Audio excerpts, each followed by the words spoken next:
دیکھیے ہم ہر دن کے بعد رات، رات کے بعد دن، مسکراہٹ کے بعد آنسو، آنسوؤں کے بعد خوشی، ایک سلسلہ ہے کہ جیسے رات ہوتی ہے تو نیند نہیں ہوتی، نیند ہوتی ہے تو خواب نہیں ہوتے، خواب مل جائیں تو تعبیریں نہیں ہوتی۔ غزل ایک کسی تسلسل کا نام ہے اور یہ کائنات بھی شاید کسی ایسے ہی تصور پر ٹکی ہوئی ہے۔ اسی لیے مرزا غازنوی نے کہا تھا کہ کبھی کسی کو مکمل جہاں نہیں ملتا، کبھی زمین تو کبھی آسمان نہیں ملتا۔ لیکن میں یہ عرض کرتا ہوں کہ ہمارے اسٹیج پر محترم پروفیسر وسیم بریلوی کی صدارت میں ایک ایسا شاعر بھی ہے، جگر کے شہر میں وہ پہلی بار آئے ہیں، لیکن ان کا کلام جگجیت سنگھ نے اور نامعلوم کتنے نامور گلوکاروں نے اتنا گنگنایا ہے کہ سب راجیش ریڈی کے نام سے واقف ہیں۔ یہ میرے دوست بیٹھے ہیں سندیپ مہروترا، وہ بھائی انوراگ شرما، انہوں نے کہا کہ ہم نے راجیش ریڈی کو پڑھا تو ہے لیکن سنا نہیں۔ میں نے کہا سننے کے لیے ٹی وی دیکھا کرو، کہنے لگے کہ بجلی نہیں آتی ہے۔ میں نے کہا چلیے ہم راجیش ریڈی کو یہیں بلاتے ہیں اور آپ کو ان کا کلام سنواتے ہیں۔ تو دوستو استقبال کیجیے بھائی راجیش ریڈی کا، جو بمبئی سے آئے۔ شکریہ، بہت بہت شکریہ جی۔ حکم جی، میں ضرور پیش کروں، ضرور پیش کروں۔ بہت دیگر بلا رہے تھے کہ شہر میں پہلی حاضری ہے میری، اور منصور بھائی کو شکریہ۔ اجازت؟ اب میں آپ کو اس عام ہندوستانی کے شہر میں، عام ہندوستانی کی دنیا میں لے چلتا ہوں۔ اور گورنر صاحب نے فرمایا تھا کہ آزادی کی صحیح پہچان ہمارے بہت سے ہندوستانیوں تک نہیں پہنچ پائی ہے۔ میں وہیں سے بات شروع کر رہا ہوں۔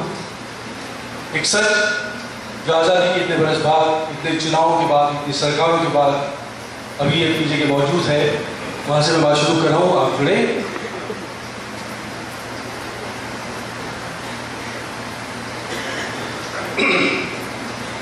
شام کو جس وقت خالی ہاتھ گھر جاتا ہوں میں، شام کو جس وقت خالی ہاتھ گھر جاتا ہوں میں، مسکرا دیتے ہیں بچے اور مر جاتا ہوں میں۔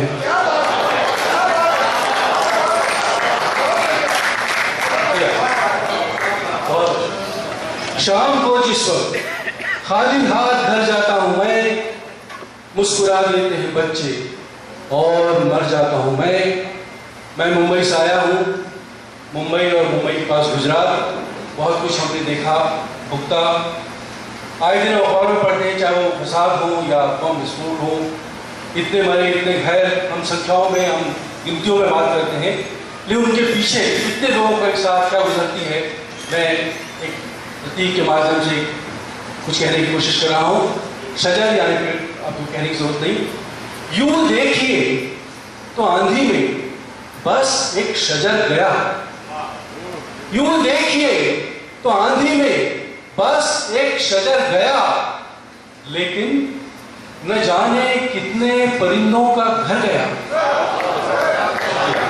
یوں دیکھیے تو آندھی میں بس ایک شجر گیا، لیکن نہ جانے کتنے پرندوں کا گھر گیا۔ اور ایک الگ سا شعر ہو گیا ہے، جیسے غلط پتے پہ چلا آئے کوئی شخص، جیسے غلط پتے پہ چلا آئے کوئی شخص، سکھ ایسے میرے در پہ رکا اور گزر گیا۔ جیسے غلط پتے پہ چلا آئے کوئی شخص، سکھ ایسے میرے در پہ رکا اور گزر گیا۔ اور آپ ہماری سب کی سچائی، ہیومن سائیکولوجی کی سچائی، میں ہی سبب تھا اب کے بھی اپنی شکست کا، میں ہی سبب تھا اب کے بھی اپنی شکست کا، الزام اب کی بار بھی قسمت کے سر گیا۔ شکریہ، میں ہی سبب تھا، بہت بہت شکریہ، میں ہی سبب تھا اب کے بھی اپنی شکست کا، الزام اپنی بار بھی اب کی بار بھی قسمت کے سر گیا۔ یوں دیکھیے تو آندھی میں بس ایک شجر گیا، لیکن نہ جانے کتنے پرندوں کا گھر گیا۔ اور ایک سوال اکثر میرے ذہن میں اٹھتا ہے، آپ کے یہاں بھی ہوتا ہوگا. دیکھیں کسی دن زندگانی میں کرشمہ کیوں نہیں ہوتا؟ کسی دن زندگانی میں کرشمہ کیوں نہیں ہوتا؟ میں ہر دن جاگ تو جاتا ہوں، زندہ کیوں نہیں ہوتا؟ کسی دن زندگانی میں کرشمہ کیوں نہیں ہوتا؟ میں ہر دن جاگ تو جاتا ہوں، زندہ کیوں نہیں ہوتا؟ اور ایک خاص بطور ایک شعر آپ کے سامنے آپ سے شیئر کرنے کی کوشش کرتا ہوں. دیکھنا چاہوں جو خود کو کم سے کم اتنا تو ہو، دیکھنا چاہوں جو خود کو کم سے کم اتنا تو ہو، آئینے میں گر نہیں میں کوئی مجھ جیسا تو ہو. بہت شکریہ. دیکھنا چاہوں جو خود کو کم سے کم اتنا تو ہو، آئینے میں گر نہیں میں کوئی مجھ جیسا تو ہو. ایک شعر آپ سنیں. بادلوں میں ہر کسی کے واسطے ہے کوئی بوند، بادلوں میں ہر کسی کے واسطے ہے کوئی بوند، شرط یہ ہے اتنی شدت سے کوئی پیاسا تو ہو.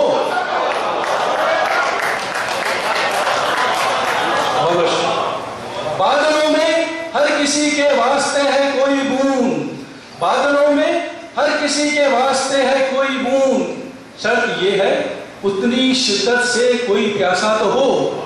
اور ترنم سے غزل پیش کرنے پر ایک مطلب اور سن لیں. نہ دور جا سکا دنیا سے دور جا کر بھی، اب ہمارا سب کا سچ ہے، نہ دور جا سکا دنیا سے دور جا کر بھی، میں خرچ ہو گیا خود کو بچا بچا کر بھی. نہ دور جا سکا دنیا سے دور جا کر بھی، میں خرچ ہو گیا خود کو بچا بچا کر بھی.